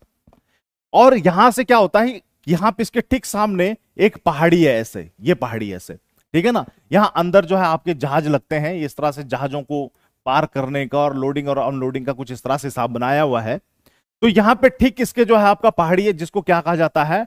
Dolphin nose. इसको डॉल्फिन नोज कहा जाता है, ठीक है ना। इस पहाड़ी को डॉल्फिन नोज कहा जाता है। अब सबसे खास बात क्या है कि कोई आदमी यहां से जा रहा होगा, कोई जहाज यहां से जा रहा होगा, तो जब वो इस तरफ देखेगा तो उसको अंदर विशाखापत्तनम का जो पोर्ट है, बंदरगाह, वो दिखता ही नहीं है उसको, क्योंकि सामने क्या आ जाता है आपका? ये पहाड़ी आ जाती है। और जो जहाज होते हैं वो यहां से जाते हैं और यहां से इस तरफ से आपके बाहर आते हैं। जब आप यहां से निकल रहे होंगे तो आपको सामने पे ये पहाड़, ये जो डॉल्फिन नोज नाम की पहाड़ी है, ये दिखती है। अंदर का जो पोर्ट है वो पूरी तरह से ढक जाता है। तो यहां से कोई जा रहा होगा तो उसको पोर्ट नजर ही नहीं आता। इसलिए लैंड लॉक्ड कहते हैं उसको, कि भाई ये लैंड लॉक्ड है, अंतःस्थलीय हो गया है, ठीक है ना। तो ये यहां पे विशाखापत्तनम का बड़ा स्ट्रेटेजिक पोर्ट है, ये हमारा बड़ा जबरदस्त पोर्ट है। दिखता ही नहीं है, आप यहां से जा रहे हो आपको लगेगा अरे पहाड़ है, लेकिन जैसे ही आप पहाड़ के इस तरफ से ऐसे जाओगे तब आपको अंदर पूरा पोर्ट दिखेगा। बाहर से केवल पहाड़ी पहाड़ दिखता है आपको वहां पे। और ये जो पहाड़ है आपका डॉल्फिन नोज, ये इस पोर्ट को दुश्मनों से तो बचाता ही है। खैर आईएनएस नेवी का भी वहां पे बेस है, दुश्मनों से तो बचाता ही है, साथ के साथ वो अब तूफान आते हैं, आंधी आती हैं, बड़ी बड़ी लहरें आती हैं, उससे भी जो है इस पोर्ट को बचाता है। विशाखापत्तनम का जो पोर्ट है वो अपने आप में बड़ा यूनिक पोर्ट है। यही वो जगह है जहां पे हमने पाकिस्तान की पनडुब्बी आईएनएस गाजी को डुबाया था। और सॉरी, पीएनएस गाजी, पीएनएस गाजी, ठीक है ना। इस पे मूवी भी बनी हुई है, पीएनएस गाजी। नई नई सबमरीन दी थी अमेरिका ने, नई नई। डॉल्फिन नोज आपका हिल है बेटा, माउंटेन नहीं है, हिल है, छोटी पहाड़ी है। मैं कहा ना, डॉल्फिन नोज हिल है, पहाड़ी है। ये जो पीएनएस गाजी है, अमेरिका ने नया नया इसको दिया था कि जा बेटे तू कुछ खेल, इससे बढ़िया कुछ कर। और ये यहां आया और हमने यहां इसके लुटिया डुबा दी। ये पीएनएस गाजी हमने यहीं पे तो डुबाया था 1971 की लड़ाई में, 1971 की लड़ाई में। यहीं पे हमने पीएनएस गाजी को क्या किया था? डुबाया था। और पीएनएस गाजी का जो कंकाल है डूब गया, तो उसके बाद हमने कंकाल उसका बाहर निकाला और यहीं विशाखापत्तनम में म्यूजियम है, वहां रखा हुआ हमने उसे, ताकि लोग आए वहां देखें, हाँ इस तरह से, ठीक है ना। तो इस तरह से जो है आपका पीएनएस गाजी आपकी वहां पे डूबी थी 1971 की वॉर में, यही विशाखापत्तनम पोर्ट पे। ये जो विशाखापत्तनम मैंने बताया ना, बड़ा स्ट्रेटेजिक जबरदस्त पोर्ट है आपका ये। तो एक तो लैंडलॉक हो गया और आपका डीपेस्ट पोर्ट हो गया, नेचुरल पोर्ट भी है, प्राकृतिक बंदरगाह भी है। इसमें जैसे जब भी हम पोर्ट बनाते हैं तो इस तरह से हमें जमीन को काटना पड़ता है। यहां ऑलरेडी जमीन ऐसी कटी हुई है, हमने जाके बस थोड़ा बहुत अपना वहां पे जाके सामान लगा दिया। कैसे डूबा था? हमने मिसाइल मारी उस पे, हमने डुबाई भाई उसको। जो पाकिस्तान का पीएनएस गाजी था, ये उस समय, हाँ, जो पीएनएस गाजी था ये हमारे देश के विक्रांत को डुबाने आया था, जो हमारे एयरक्राफ्ट कैरियर है ना, उसको डुबाने आया था ये। इसको मिशन था कि भाई उसको, हमने इसको ऐसा फंसाया, हमने इसको फॉल्स इंफॉर्मेशन दी जानबूझ के कि भाई जो विक्रांत है वो यहां विशाखापत्तनम में आ गया है। अब इनको इंफॉर्मेशन वो मिल गई, झूठी झूठी इंफॉर्मेशन जो हमने ऐसी अफवाह फैलाई थी। और ये पानी के अंदर सबमरीन है ना, ये सबमरीन है, सबमरीन पानी के अंदर अंदर, और ये यहां यहां पहुंच गया। और जैसे यहां पहुंचा, यहां तो हम ऑलरेडी बैठे हुए थे, हमने ऐसे तोरपिड़ो मारे, ऐसे बम मारे, वहीं सब जो है खत्म हो गया वो पीएनएस गाजी। और नई सबमरीन दी थी, जैसे कोई नई बाइक दे दे और ठोक के ले आए, वही हालत हुई। अमेरिका ने नई सबमरीन दी थी पाकिस्तान को, और पाकिस्तान ने जो है वो खत्म करके, ठीक है ना। तो ये इस तरह से पाकिस्तान पागल नहीं है, पागल। नई बाइक दी, नई बाइक बाइक ठोक ठोक के ले आया, वहां ठोक नहीं, खत्म हो गई, इंश्योरेंस क्लेम भी नहीं है।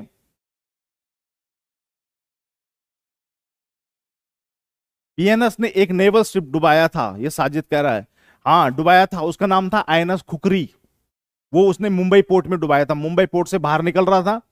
और जो पनडुब्की थी, वो पनडुब्की का क्या होता है ना, पनडुब्की आपका बिल्कुल पानी के नीचे रहती है, पता नहीं चल पाता कि नीचे पनडुब्की है। ऊपर से बड़े बड़े जहाज गुजर जाते हैं, नीचे पनडुब्की चुपचाप चुपचाप बैठी रहती है। ये खास बात होती है पनडुब्की, उसका पता नहीं चल पाता। सोनार से भी पता नहीं कर सकते आप, इक्विपमेंट से भी पता नहीं कर सकते। और जैसे उसको कहीं पे अटैक करना होता है, मिसाइल छोड़ के और अपना निकल जाती है पानी के नीचे नीचे, और पूरा जहाज जो है उड़ा देगी। पनडुब्की का ये होता है, इसलिए खतरनाक होती है पनडुब्की।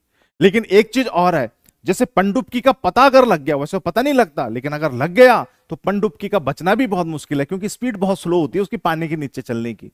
ऊपर अगर जहाज को पता लग गया कि नीचे पनडुब्की है, फिर कोई नहीं बचेगा उसमें से, वो ऊपर से ही बम फोड़ के मिसाइल उस पर मारेंगे, और जितने भी उस पनडुब्की में आदमी होंगे उनके बचने का कोई चांस नहीं होता। मतलब 99% चांस है वो उसी में मरेंगे नीचे, क्योंकि बहुत गहराई में होती है। तो वहां वो जब खत्म हो गई तो सारे लोग वहीं मारे जाते हैं, ठीक है ना।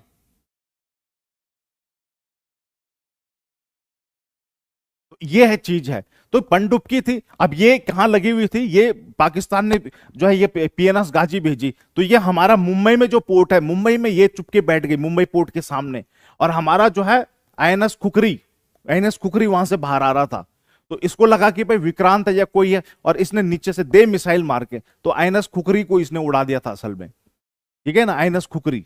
तो वो हुआ था उस टाइम पे। और उसके बाद फिर हमने कहा भाई हम इसको खत्म करेंगे, और हमने इसको फॉल्स इंफॉर्मेशन दी। और फिर ये कहां आया, यहाँ पे अपना विशाखापत्तनम में पहुंचा। हमने इंफॉर्मेशन दी कि हाँ भाई विक्रांत जो है वो कहां पे आ गया है, विशाखापत्तनम में आ गया है। लेकिन वो था नहीं, वो था मुंबई में ही, लेकिन हमने इसको फॉल्स इंफॉर्मेशन दी, और ये उस इंफॉर्मेशन का पीछा करते करते विशाखापत्तनम पहुंच गया। और जैसे ही यहां पहुंचा, हम तो रेडी थे, दे धड़ाधड़, ठीक है ना, गोला मार मार के धुआं कर दिया हमने। हर डूब गए, सब मर गए, खत्म हो गए। हाँ उसमें तापसी पन्नू थी, अच्छा बेटा। तो ये उस समय की जो है कहानियां हैं। तो इस तरह से होता है भाई, ये लड़ाई तो लड़ाई है, उसमें तो मरने मारने का काम है सीधे। तो इसलिए तो मैं कहता हूँ भाई फौज में जाना हर किसी का बस का नहीं है, वो एक अलग टाइप का टेम्परामेंट चाहिए वहां पे, ठीक है। चलो, तो ये हो गया भैया आपका विशाखापत्तनम। अब आते हैं इसके बाद, यहां पे देखिए पश्चिम बंगाल में आपका हल्दिया हो गया, फिर उसके नीचे उड़ीसा में आपका पारादीप हो गया, फिर उसके नीचे आपका आंध्र प्रदेश में विशाखापत्तनम हो गया। अब आते हैं हम तमिलनाडु में। तमिलनाडु में आपके 3 पोर्ट मिलेंगे बच्चे, आपको 3 पोर्ट मिलेंगे, ठीक है ना। 3 पोर्ट आपको यहां पे मिलेंगे।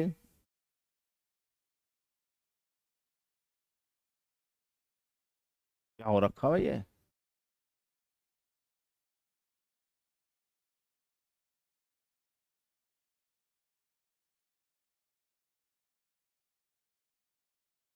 ये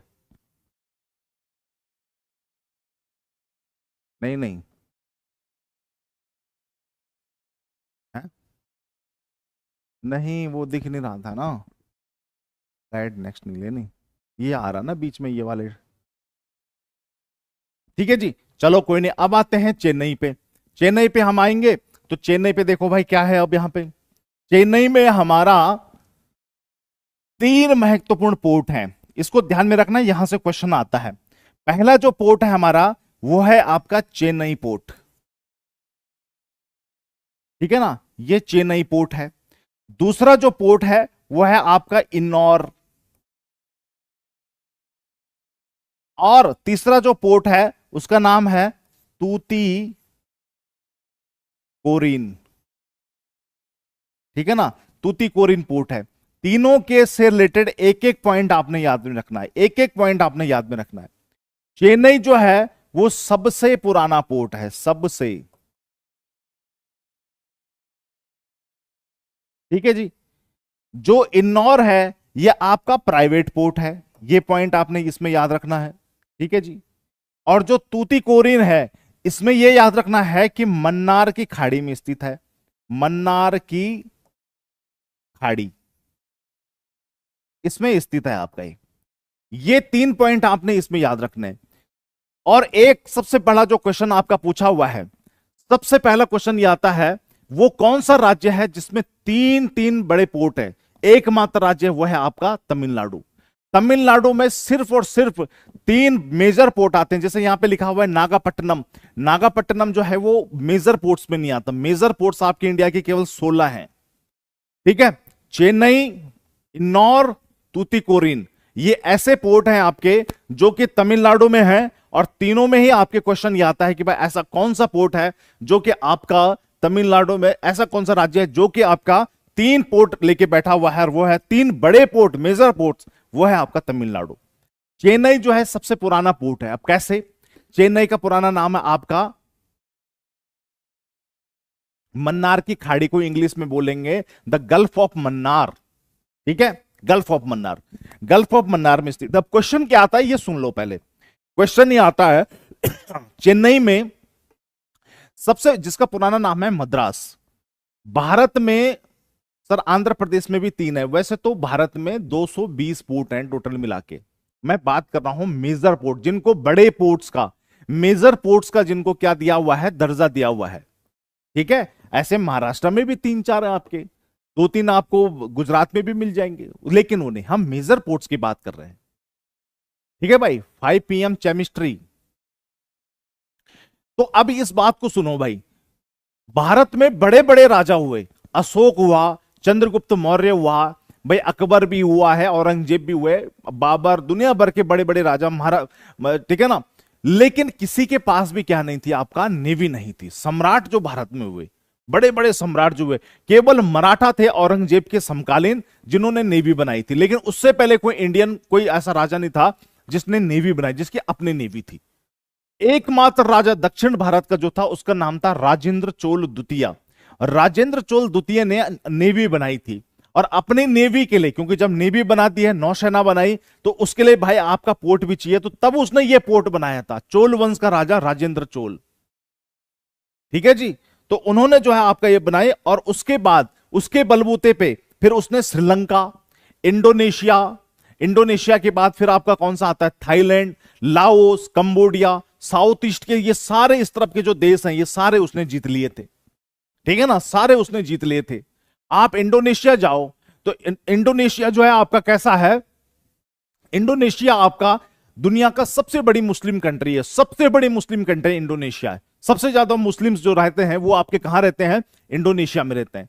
लेकिन इंडोनेशिया में आप वहां जाओगे तो वहां पे चौराहों के जो नाम हैं, राम चौराया, सीता चौराया, हनुमान चौराया, जो बड़े बड़े स्क्वायर हैं, जैसे आपने दिल्ली में देखा होगा सीपी है, जैसे कनॉट प्लेस है, तो प्रसिद्ध जो चौराहे हैं उनके नाम ऐसे रखे हुए हैं। वहां पे एक थिएटर है बहुत प्रसिद्ध, सबसे बड़ा थिएटर है, सीता थिएटर है। और सबसे खास बात, इंडोनेशिया जो कि दुनिया की सबसे बड़ी मुस्लिम कंट्री है, उसके सिक्कों पे भगवान श्री गणेश का चित्र अंकित है, ठीक है ना, चित्र अंकित है इंडोनेशिया में। कहां से हुआ वो, क्योंकि वो कल्चर पुराना।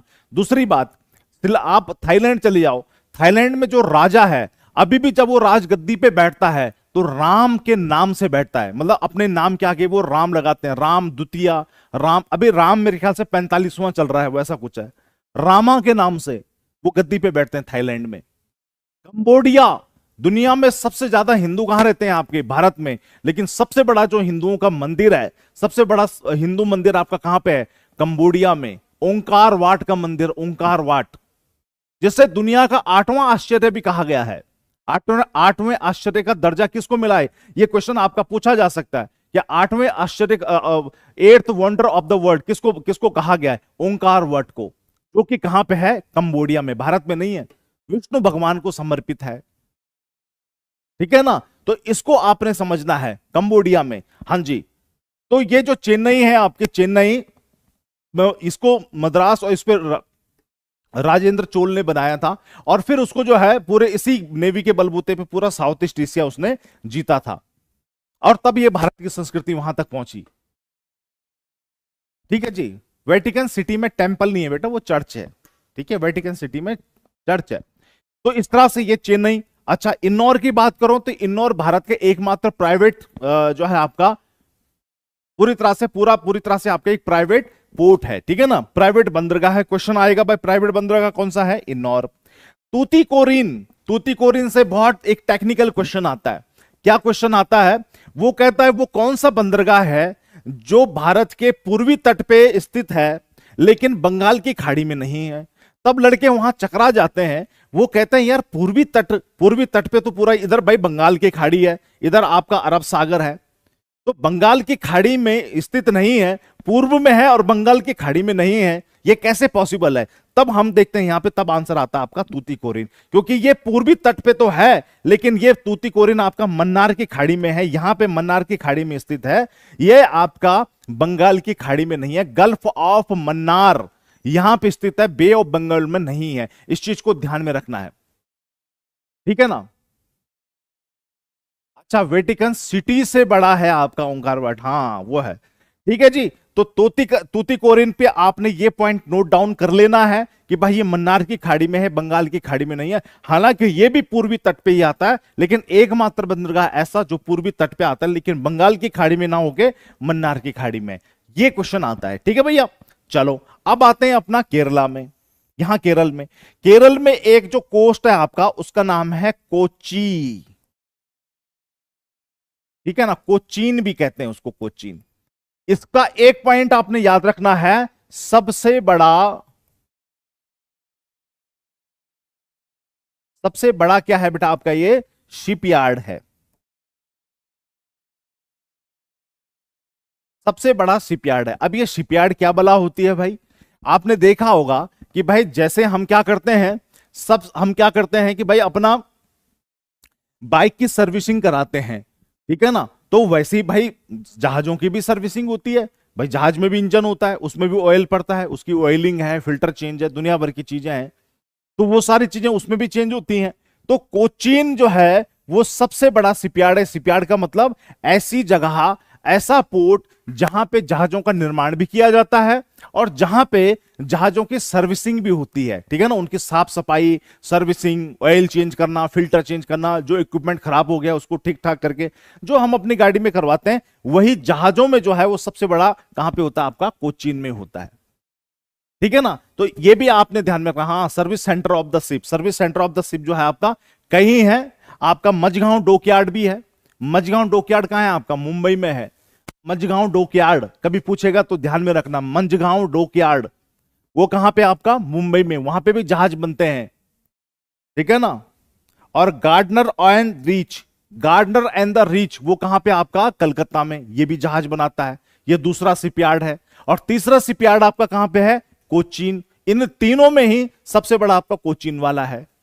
ठीक है ना। यहां पे हमारे सर चमक नहीं रहा है लिखा वाला, ये वाला मैंने लाल रंग से लिखा है तो ये वाला नहीं चमक रहा होगा, मैं काला वाला से लिख रहा हूं। ठीक है ना, आगे से ये जब आप पीडीएफ आपको मिलेगी तो ये आपको उसमें दिख जाएगा, मोबाइल में वैसे दिख जाएगा, अभी नहीं दिख रहा होगा, पीडीएफ जब मैं भेजूंगा तो उसमें भी दिख जाएगा। ठीक है ना, ये वाला नहीं दिख रहा होगा, कोई दिक्कत नहीं, इसमें मैंने कोचीन और सबसे बड़ा शिपयार्ड लिखा हुआ है। तो ये कहां पे हो गया हमारा? केरल। इसके बाद कोचीन से एक एक एक पॉइंट और आता है, इसको एक पॉइंट और नोट डाउन करना आपने। ये जो कोचीन है ना, ये किस पे स्थित है आपका? लगून पे, लगून झील पे। ये तो दिख रहा होगा लगून लिखा हुआ, लगून झील पे स्थित है। ठीक है ना। क्वेश्चन आपसे पूछेगा वह कौन सा बंदरगाह है कि जो एक लगून झील पे स्थित है। बिल्कुल घबराना नहीं बेटे, आपने घबराना नहीं है, बिल्कुल भी पसीना नहीं छूटना चाहिए, थर थर पैर कांपने नहीं चाहिए, स्ट्रांग रहना है और सीधे आंसर देना है कोचीन, जो एक लगून झील पे स्थित है या कयाल पे स्थित है। इस साइड में उसको कयाल, वेस्ट साइड में उसको कयाल कहते हैं। ठीक है ना, तो एक पॉइंट आपका यह हो गया। इसके बाद यहां चलते हैं कर्नाटक में। कर्नाटक में एक हमारा पोर्ट है जिसको कहते हैं new Mangalore.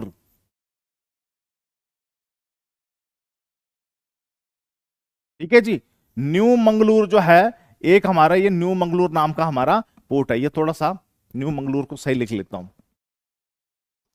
New Mangalore, new Mangalore से भी एनडीए में क्वेश्चन आया हुआ है भाई, इसको ध्यान में रखिएगा।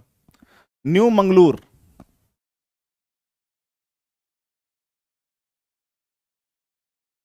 ठीक है, न्यू मंगलूर। ये जो न्यू मंगलूर है ये कहां पे आपका, कर्नाटक में।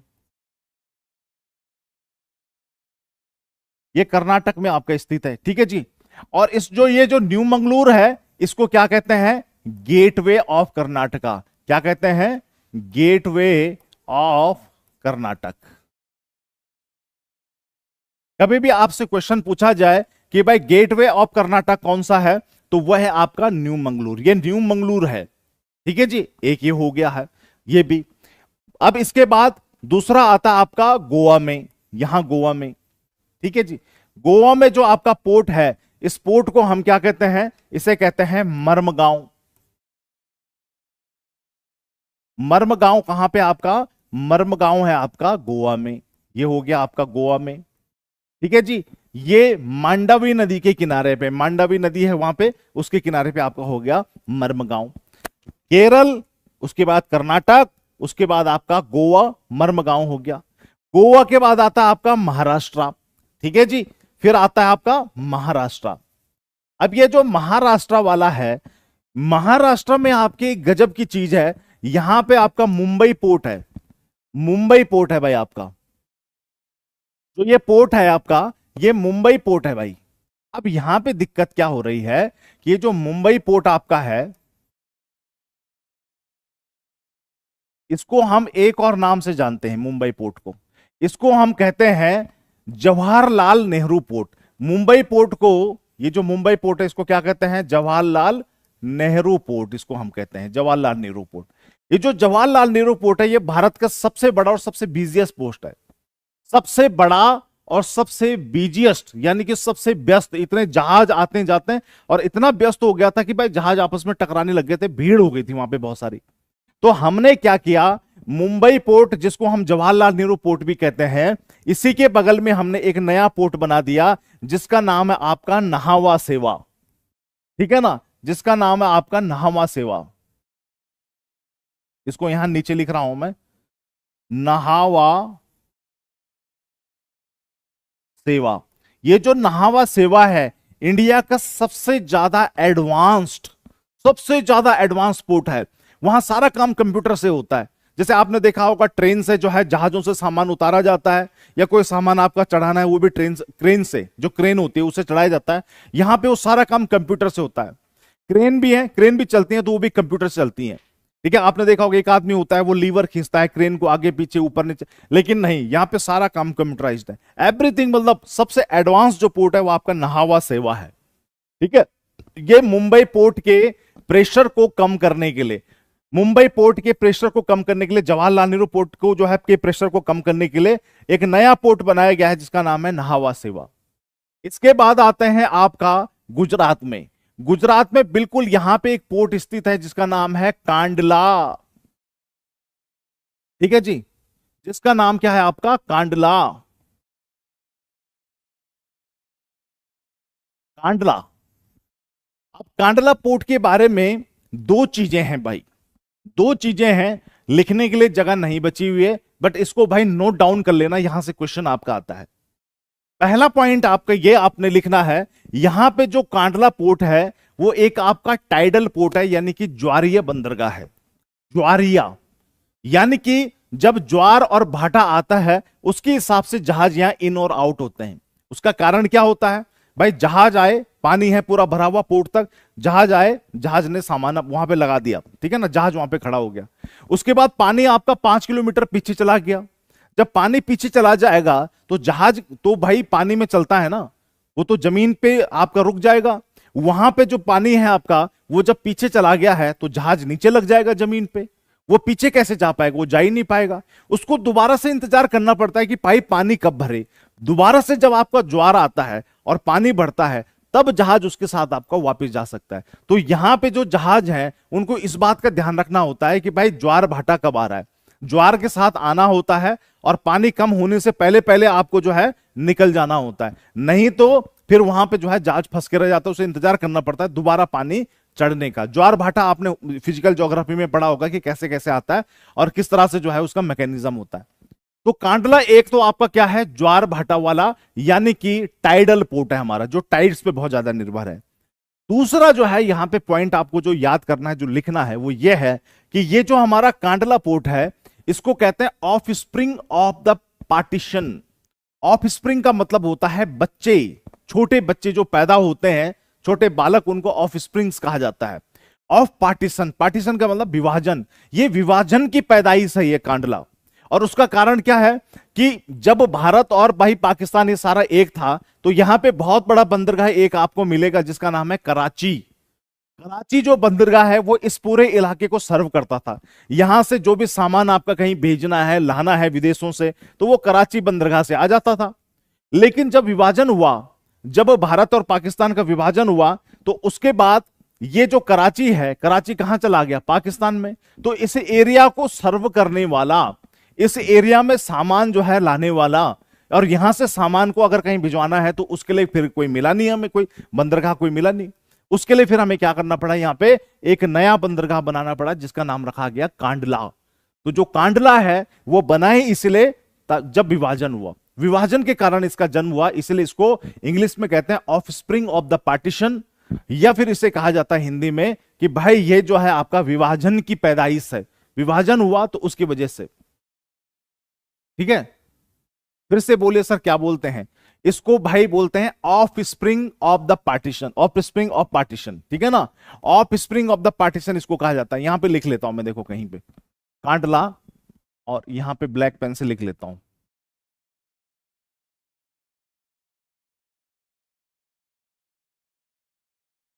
ये क्या है,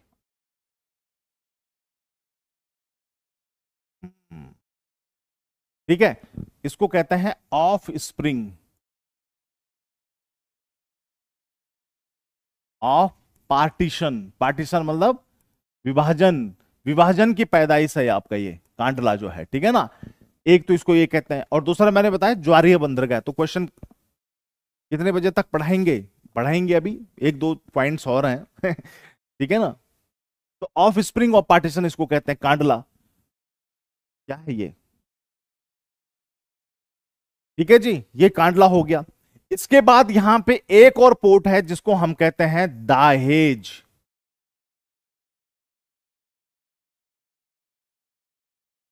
दाहेज, दहेज वाला नहीं, दाहेज। ये जो दाहेज पोर्ट है, इसको कहा जाता है chemical port of India. Chemical port of India, Bharat का जो रासायनिक बंदरगाह है वो आपका गुजरात में दाहेज है। क्यों, हमने इसको क्यों बनाया, जितने भी हमारे केमिकल्स हैं, डाउरी पोर्ट नहीं है ये, जो है आपका Dahej chemical port. Chemical port इसको इसलिए कहते हैं क्योंकि भारत में जितने भी केमिकल्स हैं उनको इंपोर्ट और एक्सपोर्ट इसी से किया जाता है। जैसे यूरेनियम है, थोरियम है, सल्फ्यूरिक एसिड, या हो सकता है आप जो है कोई यूरिया है, यूरिया जैसे खेतों के लिए, उसको विदेशों में भेज रहे हैं या उसको ले रहे हैं, भारत जो है आयात कर रहा है, इंपोर्ट कर रहा है, तो यहीं से होगा वो।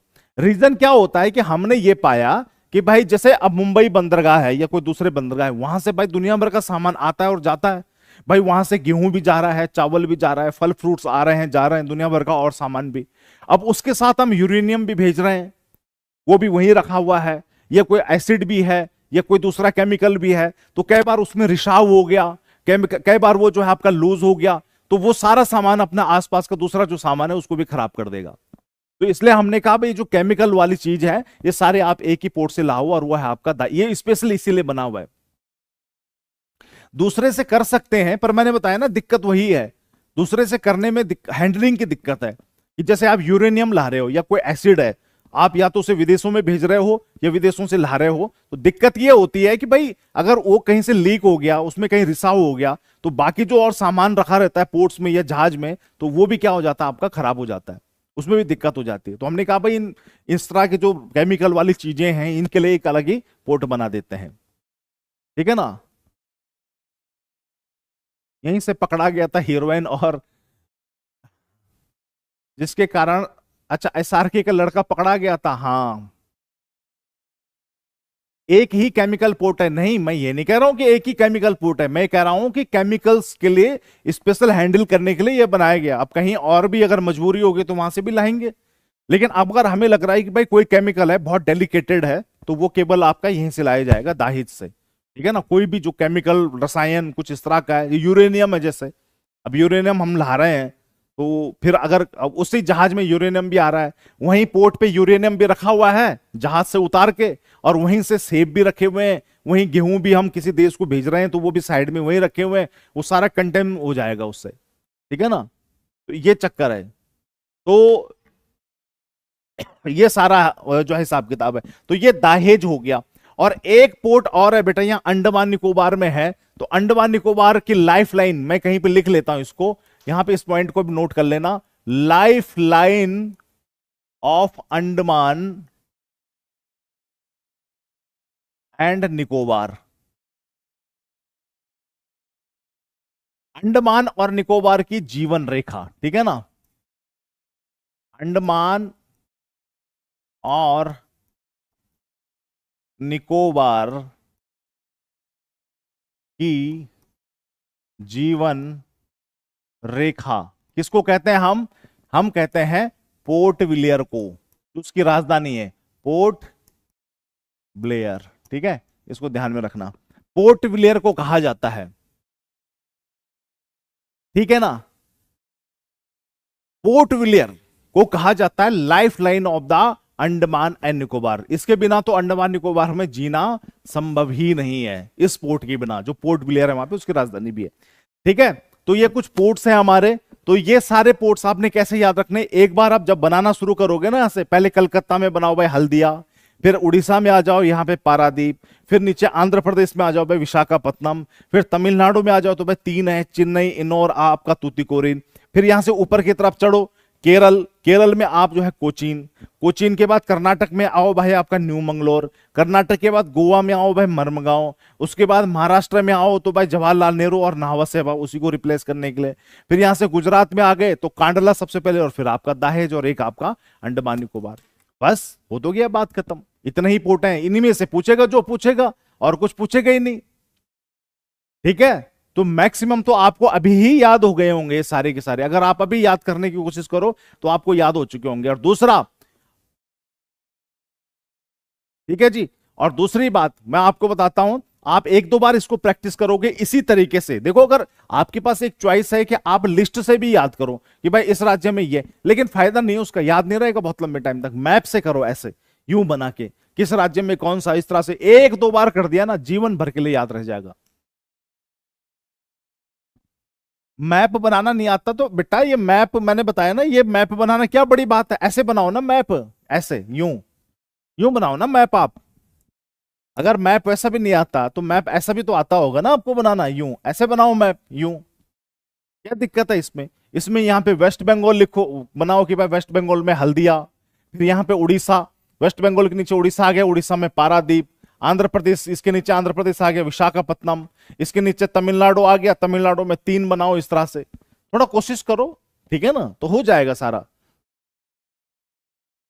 पोर्ट विलियर कहां पे, अंडमान एंड निकोबार में, अंडमान में, साउथ अंडमान में, साउथ अंडमान नाम का आइलैंड है, वहां पे स्थित है। विवेक कुमार यादव, लेट आए हो बेटा। हाँ कोई बात नहीं यार, कैसा भी मैप बनाओ, पहली बार में कुछ नहीं होता, कैसा भी मैप बनाओ बनाओ, लेकिन कोशिश करो, क्योंकि अपने हाथ से जो बनाओगे वो आपको लंबे टाइम तक याद भी रहेगा। मेन बात याद करने की है ना। ठीक है ना सर, 29 स्टेट थी, अब 28 हैं सर, कौन सा एक स्टेट खत्म हुआ, जम्मू कश्मीर, जम्मू कश्मीर को तोड़ करके दो बना दिए, एक जम्मू कश्मीर बना दिया, एक लद्दाख बना दिया, और दोनों यूनियन टेरिटरी बना दी। ठीक है ना, तो ट्राई करो, कोई दिक्कत नहीं। ठीक है, जम्मू कश्मीर को तोड़ा गया, और जम्मू कश्मीर और लद्दाख को क्या बना दिया, यूनियन टेरिटरी बना दिया, यूनियन टेरिटरी, अभी स्टेट नहीं है वो। ठीक है भाई, चलो, तो बाकी कोई डाउट है तो डाउट आप पूछ सकते हो, डाउट पूछिए अगर कोई डाउट है इसमें, तो इसमें कोई डाउट है पोर्ट से रिलेटेड तो आप पूछ सकते हो भाई।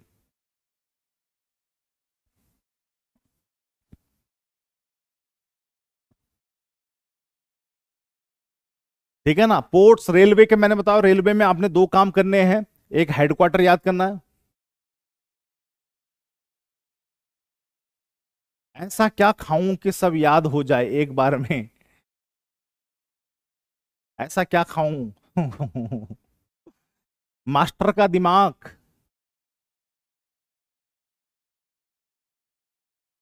ठीक है, तो ये चीजें, नेशनल हाईवे बताऊंगा, नेशनल हाईवे पे भी चर्चा करूंगा, नेशनल हाईवे और वाटरवे। थोड़ा मेट्रो के बारे में, जैसे मैंने आपको बताया, मेट्रो के बारे में आपको पढ़ना है, वो हल्का फुल्का, जैसे मैंने एक बता दिया कि भाई मेट्रो आपकी कलकत्ता से शुरू हुई थी। ठीक है, तो एक जो है क्वेश्चन आपका ये पूछा जाता है, बस थोड़ा बहुत जो है मेट्रो के डब्बे कहाँ पे बनते हैं और लेटेस्ट कौन सी मेट्रो हमारी शुरू हुई है, तो वो दो चार क्वेश्चन आते हैं, कोई बहुत बड़ी बात नहीं है। ऑफ स्प्रिंग वाला पोर्ट ये आपका बेटा यहाँ है, ऑफ स्प्रिंग, ये गुजरात में कांडला को ही कहते हैं of spring of the partition. Sir 9 union trade, 9 union territory थी, 9 यूनियन टेरिटरी, 9 केंद्र शासित प्रदेश थे, अब 8 हैं। ठीक है ना, क्योंकि दमन एंड दीव क्या है, खत्म हो गया, उसको मर्ज कर दिया गया। सर आपने 16 बिग पोर्ट बताए थे, लेकिन आपने 15 ही बताए, बताओ 15 कौन कौन से बताए मैंने। एक आपका हल्दिया हो गया,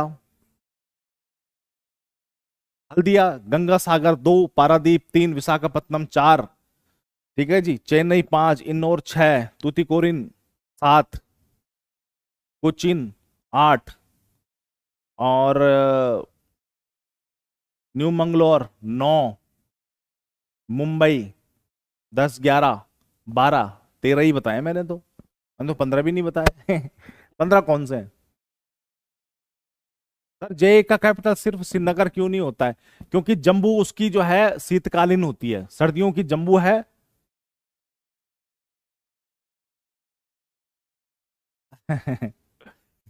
ठीक है, जम्मू जो है, जम्मू और कश्मीर को इसलिए कहते हैं, जम्मू कश्मीर की राजधानी जो है वो ग्रीष्मकालीन आपकी श्रीनगर होती है, सर्दियों में जम्मू।